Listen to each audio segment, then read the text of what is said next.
Consejo Regulador del Tequila. Cuidar el tequila es responsabilidad de todos. Presenta.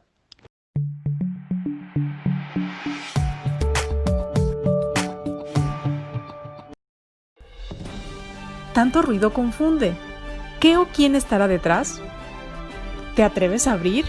En la web suena más fuerte y claro. Cabecera MX presenta El Timbre. Iniciamos.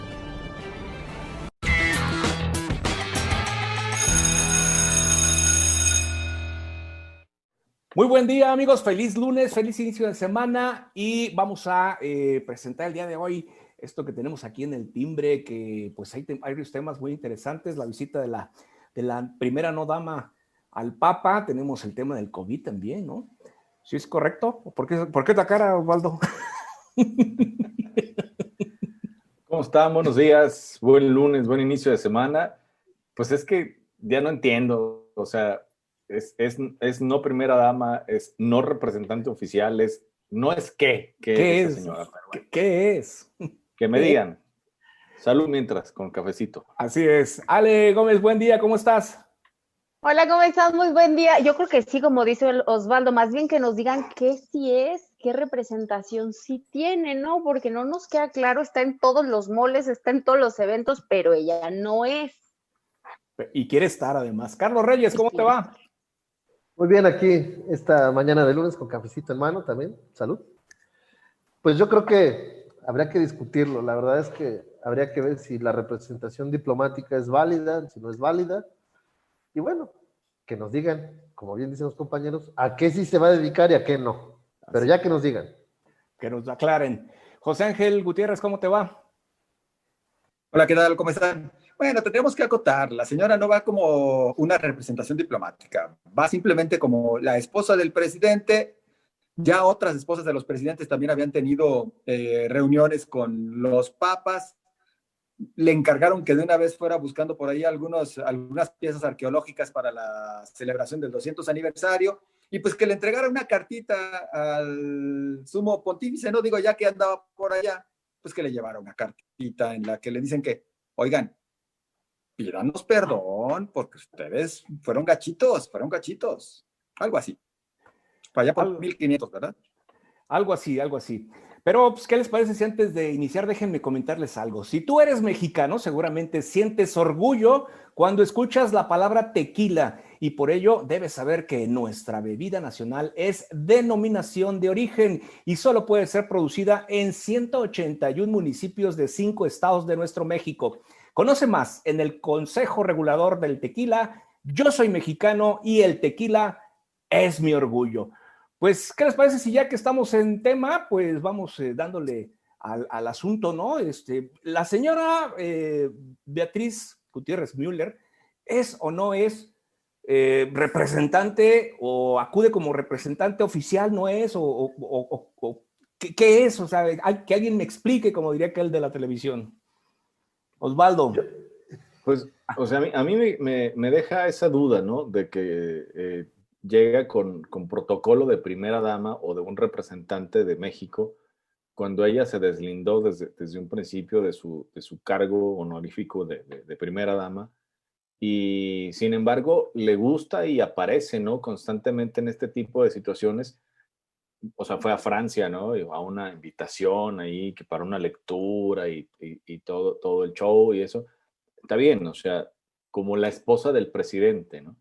Pero lo que sí me deja un poquito de duda es que, pues no siendo católica, no siendo creyente de la religión y con una onda así muy izquierdista, ¿no? O sea, pues, ¿qué hace, no? ¿Cuál es el papel que va a desempeñar? Y si fue como embajadora, pues entonces también ahí nos deben una explicación porque tampoco está en su papel de embajadora, ¿no? Entonces, habría que ver qué es cuál es el motivo realmente de esto, o si es simplemente ganar popularidad, porque acuérdense que también la gran mayoría del pueblo mexicano, pues obviamente es católico y al ver una representación de la 4T ahí, qué maravilla, ¿no?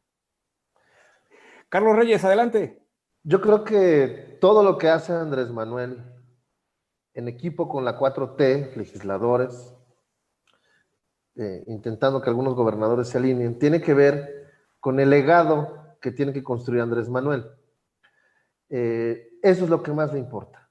Si ganan o no ganan, él, como lo ha dicho, a lo mejor su máxima pretensión ya la logró, ya es presidente de la República, y todo lo que sucede de aquí en adelante es ir cuidando su popularidad y lo que la gente recuerde de él en la historia. Por lo tanto, no va a haber definiciones. Si él se define, es en donde va a generar más discrepancias. Y lo que más le gusta a él es manejar la agenda pública. Tan es así que aquí estamos hablando del tema. Lo relevante yo creo que no va a ser si Beatriz es o no es, sino lo relevante es a qué fue, que fue a conseguir estas figuras prehispánicas. De pasadita le dejó ahí al Papa una cartita, que ya lo había comentado José Ángel antes de empezar el programa.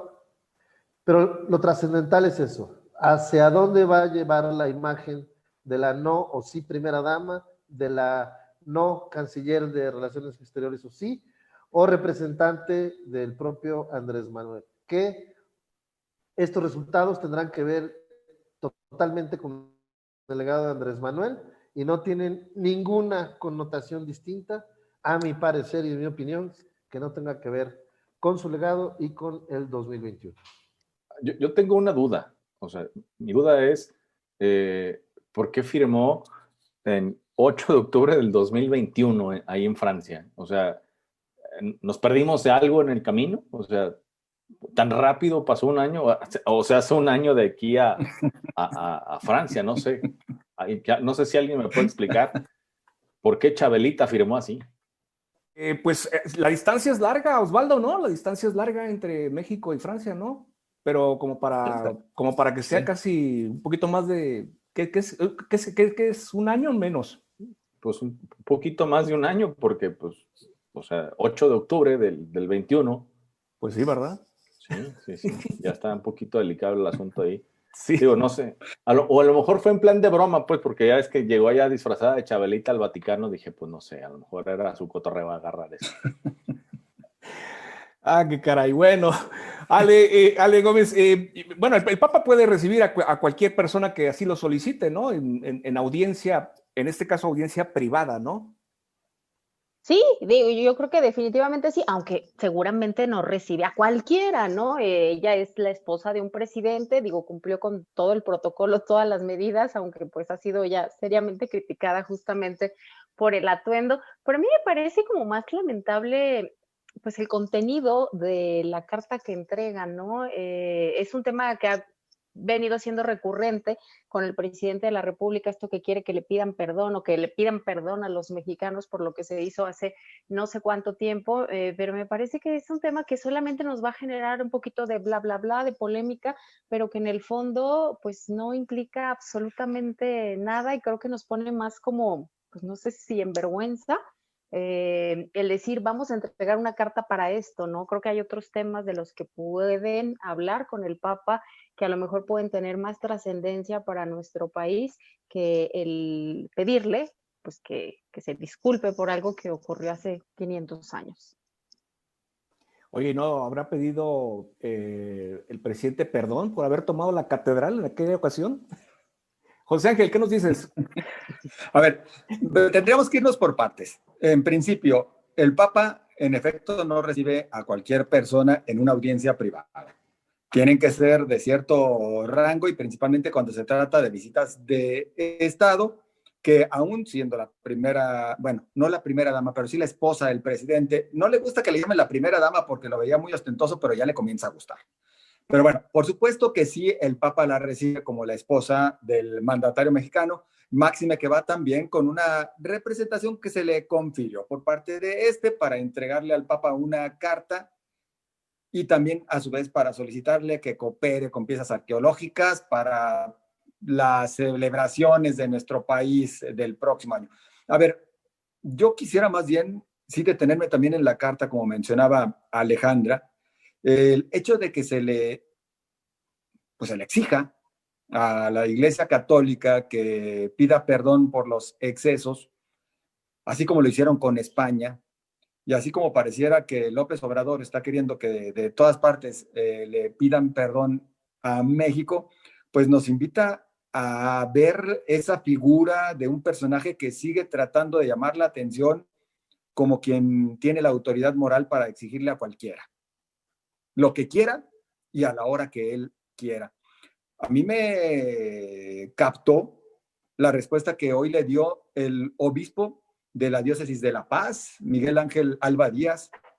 El obispo, en plena celebración eucarística, hoy dijo que más bien el gobierno de México debería pedir perdón al pueblo mexicano por hechos más recientes que los de la conquista del año 1500, puesto que leyes como la Constitución de 1917 y la Ley Calles violaron la libertad religiosa del 90% de la población del país. Hizo referencia a la cristiada, a la llamada Guerra Cristera, en la que dijo hubo una persecución terrible y también hubo asesinatos y el pueblo mismo se levantó en armas para defender un factor eminentemente religioso, para defender su fe. Insisto, ¿esta era la respuesta que esperaba López Obrador? No lo sé. ¿Cuál va a ser la del Vaticano? Seguramente será muy diplomática, mas tampoco sé si en este caso, por la connotación política que López Obrador le da a cada uno de sus hechos, se la vayan a aceptar para humildemente decir si es cierto.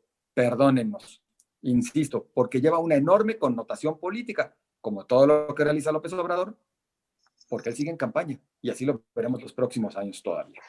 Oye, pero aparte, el pedir algo así implica también entonces que tú tengas que asumir ese papel para lo que te corresponde, ¿no? Entonces eso de fue el sexenio anterior, fueron los de antes, fueron los corruptos y demás, pues también le tocaría decir, sí, somos responsables y yo asumo la responsabilidad de lo que no se ha hecho bien, de esa fallida lucha contra el narcotráfico, de los muertos, del narcotráfico, de todo lo que no se ha podido hacer en estos años, que lo único que ha sabido decirnos en estos 2 años es, yo no fui.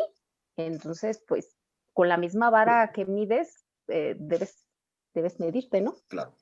Que precisamente el tema, los muertos ahora de quién van a ser, van a seguir siendo del neoliberalismo y de los presidentes anteriores.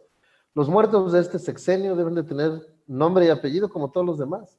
¿Qué te exime como presidente actual que no te cobren el costo político de las cosas? Más cuando él mismo está contrapunteándose contra su propio secretario de Seguridad, que es Alfonso Durazo, cuando da una declaración y al otro día el presidente da una distinta. El punto es la seriedad con la que tienen que, o tendrían que tomar, porque si no se vuelve esto en un guachinango, y en ese sentido es como bien decía Osvaldo, bueno, entonces, pues ¿a qué si nos dedicamos? ¿A qué no? Nada más avísenos para saber hacia dónde nos vamos, ¿no? O sea, es decir, definamos qué sí van a hacer, de qué sí se van a ser responsables de hacerlo, para que también los ciudadanos, rumbo al 2021, tengamos el valor para poner en su lugar a los políticos que no dan resultados y a sus partidos. Claro. Yo creo que perdón, adelante. Sí, yo nada más rapidísimo, Alberto. Creo que el gran problema que tenemos en México es que se le sigue haciendo mucho caso a todo lo que hacen o dejan de hacer desde la 4T, aunque se trate eminentemente de distractores. El que ahora estemos hablando de Beatriz Gutiérrez Müller, el que estemos dándole tanta importancia, lo de los memes ya va aparte, porque eso siempre ha ocurrido, ¿no? Pero el que le demos importancia y tanto tiempo para el análisis, me parece que luego nos desvía de cosas muy importantes. Yo sí sigo viendo como algo de lo que no deberíamos de quitar la atención, por ejemplo, el tema de los fideicomisos.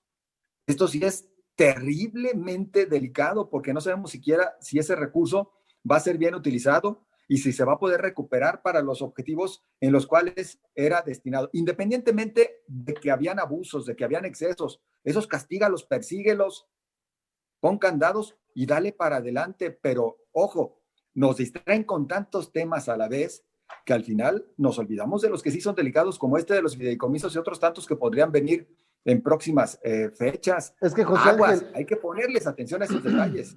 José Ángel, falta que el presidente saque la consulta para saber si tenemos que enjuiciar o no a las personas que abusaron los fideicomisos. No, pues es que por eso O es sea, la tan jugarrera. simple, o sea, por ejemplo, el tema de Pío. Pío, o sea, Dale. ya van más de un, ¿qué? Ya va para mes y medio de esta situación. Es que no se consultó, Osvaldo. Por eso, pero el presidente tiene esa facultad o esa habilidad más bien de poder hacer que estemos hablando o que se muevan otros hilos en otros lados para que una situación tan delicada, porque de verdad es muy delicado lo que ocurrió con lo de Pío, que pareciera que nunca existió, ¿sí? ¿Ya no se dice ni pío?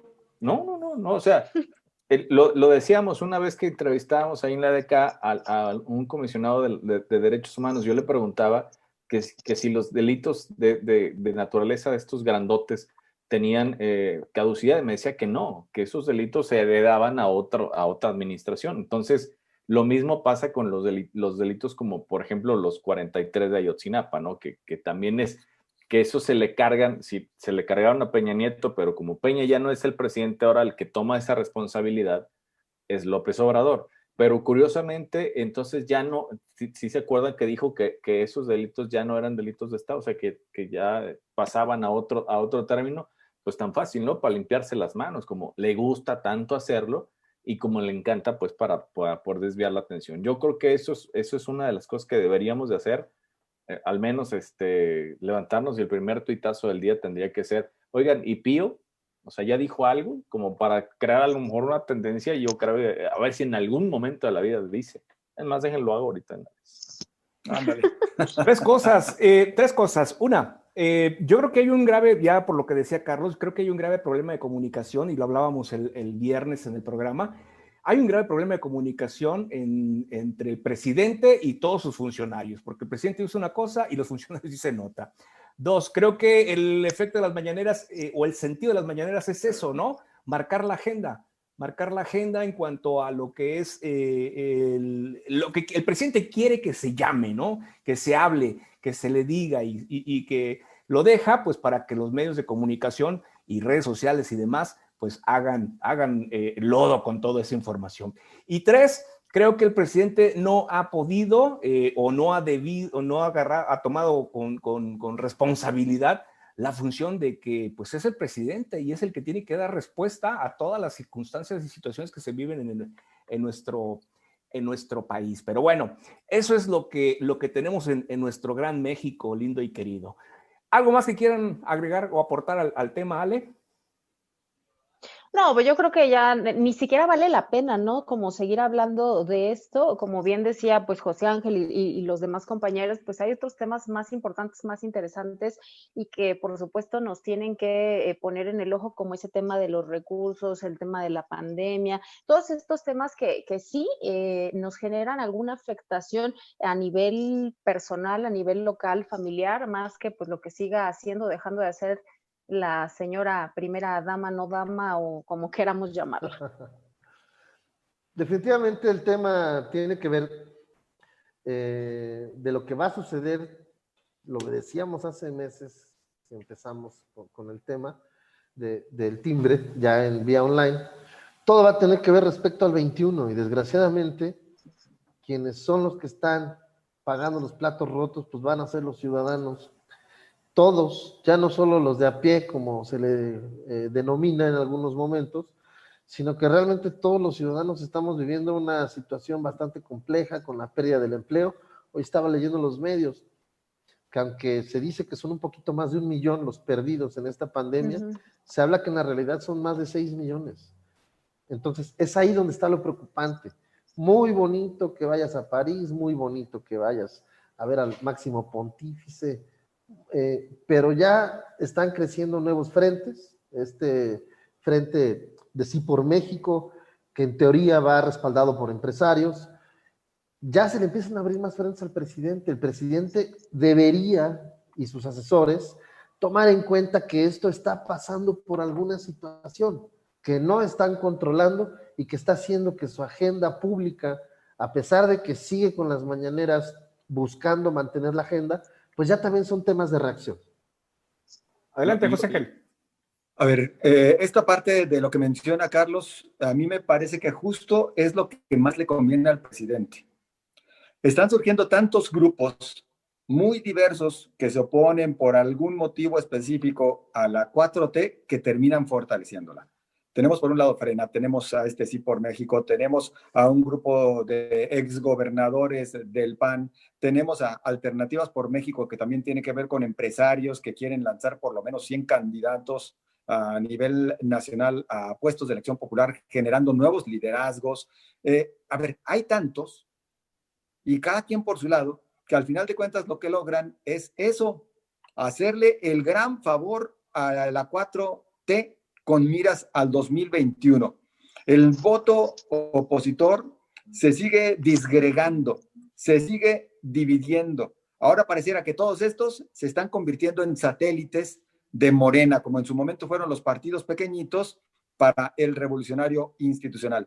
Yo no sé, salvo ese Frente Amplio Democrático que se está constituyendo o tratando de constituir por parte del PAN, el PRI, el PRD, eventualmente Movimiento Ciudadano, aunque sería más de manera parcial, porque ya también lo dijeron en esta visita que se hizo por parte del PRD a Enrique Alfaro. Alfaro les dijo, pues es que sí nos interesaría estar en ese frente, pero no en todas partes, pero sí en algunos distritos del país. Ese sí podría hacerles mella rumbo al 2021 para quitarles espacios y tratar de que no se quede Morena con la mayoría en la Cámara de Diputados. Los demás, quién sabe, ¿eh? Adelante, Osvaldo. Digo, y el detalle va a ser, abonando un poco a lo que dice José Ángel, pero ¿con qué dirigente, no? Con Muñoz Ledo, con Mario Ledo, ¿con quién? Porque pues no se le ve cara a Morena. Carlos Reyes, adelante, tu comentario. Un poco de lo que dice José Ángel. Estoy de acuerdo que no hay un gran líder de todos los frentes, pero donde todos estamos confundidos, en mi opinión, es que no es una gran elección de Andrés Manuel. Son elecciones pequeñitas. No, José Ángel, no lo son. El gran perdedor, el gran ganador de todas las elecciones chiquitas va a ser Andrés Manuel, por la consolidación de su proyecto de nación. Pero lo importante aquí es que sí notemos que lo que sucede con los 10 gobernadores que gobiernan 44 millones de mexicanos puede generar mella, sí, porque ellos son los líderes de sus estados. ¿Va a jalar, frena o no algunos votos para sus candidatos? Claro que lo va a suceder. ¿Va a mejorar la votación en contra de Morena por el hecho de cómo gobierna Barbosa, Cuauhtémoc Blanco y Cuitláhuac? Claro que va a ser mella. Lo que tenemos que entender es que estos macromovimientos tienen que ver también con lo mediático, pero los movimientos que están en tierra tendrán que ser, o en lo local más bien, tendrán que prepararse para jugar en tierra. La apuesta de Morena va a ser la misma que sucedió con el Partido Revolucionario Institucional o el expartidazo, en que van a buscar que exista la menor participación para que su base consolidada social, que está en teoría intacta, por toda la lana que sueltan de los programas sociales, sea la que vaya y vote. Van a movilizar de la misma manera que hizo el PRI en algunos años anteriores. Entonces, habría que revisar bien ese tema. No es la elección es de Andrés Manuel, sí. ¿Por qué? Porque está en juego la consolidación de su proyecto de nación. No es la elección de Andrés Manuel porque no va a estar en la boleta, al menos que se logre meterlo de los expresidentes en la consulta, pero tenemos que tomar en cuenta que son muchas elecciones chiquitas.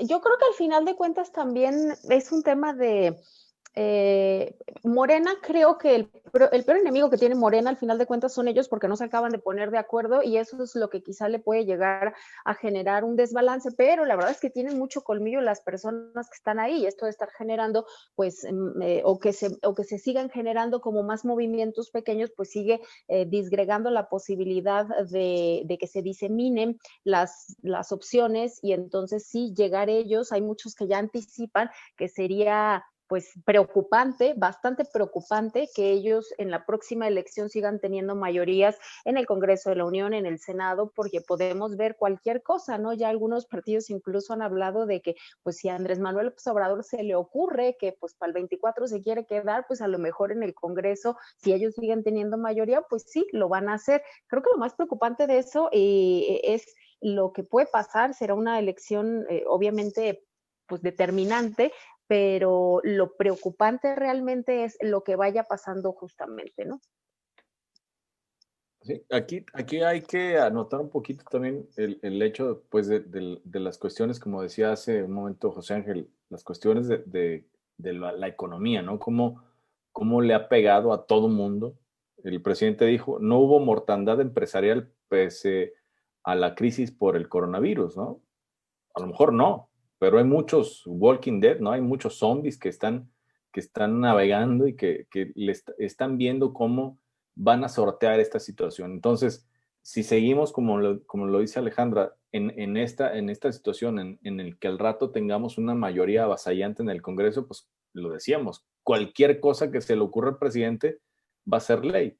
Entre ellas, pues si ya cambiaron muchas cosas de la Constitución, ¿por qué no cambiar el parrafillo ese donde dice que sufragio efectivo, sí reelección? Pues ¿por qué no? O sea, ya estamos ahí, que le cambien, al cabo no les cuesta nada. Pues ahorita que mencionas esto, Osvaldo, del COVID, pues ya el gobierno del estado ya dio pues un reacomodo, ¿no? A lo que eran las intenciones de, pues ahora sí aplicar el botón de emergencia, ¿no? Ya como que reculó el gobierno del estado en ese sentido, ¿no? Es que no le quedaba de otra, ¿eh? El que recula es porque se echa para atrás, ¿no? O sea, Obvio, sí, a eso me refiero, a eso me refiero. Sí, pues es que ya ves que nos tenía bien amenazados con él. Ahora sí, pero ahora sí ya casi lo apachurro el botón de emergencia. Oye, Casi. Osvaldo, ¿cómo es tu cartón que le pusiste? ¿Es Botonlands o cómo es? En Botonlandia. Botonlandia. Sí, en Botonlandia. Es que de todo hay botoncitos. Sí, de todo, o sea, por si sí, por si no, por si acaso, o sea, imagínense cómo estamos, ¿no? Que es la situación aquí en el estado. ¿Estamos a cuántos? ¿A 40, 60 fallecidos de llegar al botonazo? Como 40 más o menos por cada millón de habitantes. Sí. Activos. No fallecidos, activos. Sí, pues, activos. Activos, pero a había una discrepancia en las cifras, ¿no? Pues es que no sabe hacer cuentas. O sea, desde hace como 22 días ya, yo creo que ya pasamos la situación, pero no le salen las cuentas. Algunos investigadores dicen que llevamos 12 semanas que en diferentes momentos hemos alcanzado ese indicador de los 400 casos activos por cada millón de habitantes. Y sin embargo, en las cifras que se nos proporcionan por parte de las autoridades, siempre estamos en el llamarito o incluso bajamos. La realidad es que seguramente sí hubo muchas presiones. Yo esperaría que en realidad tenga que ver con que sí están disminuyendo los casos. Sin embargo, los números que nos muestran a diario, pues no bajamos de 600 casos activos nuevos por día.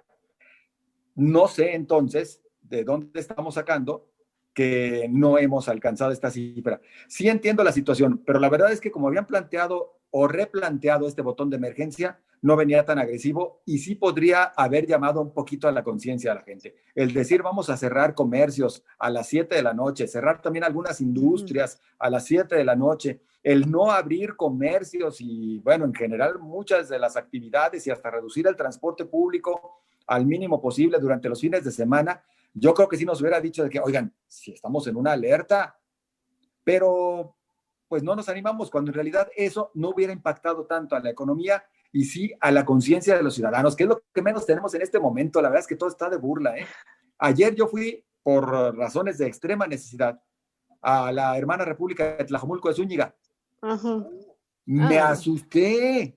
La cantidad de personas por todos lados y la mayoría sin cubrebocas, como si no estuviera pasando absolutamente nada. Pero vete a Guadalajara, vete a Zapopan, vete a San Pedro, Tlaquepaque, y en todas partes está igual. Salió un reportaje, ¿no? Que en Chapala ni siquiera, o sea, Chapala es el paraíso del anti-COVID. Oigan, pero también, de hecho, el propio sector empresarial había promovido un botón o un tema de desaceleración en lugar de un botón de emergencia con esta misma idea, pues de no afectar tanto al tema económico, porque dicen, bueno, generaría una gran pérdida de empleos y demás, pero creo que no podemos dejar de lado los contagios que se siguen dando. Ayer también la Secretaría de Salud Federal confirmó ya el primer caso, COVID-influenza. Entonces, es una situación bien complicada porque ya estamos en la temporada, ya va a empezar a ocurrir y además existe ese riesgo de que sea COVID, dengue e influenza.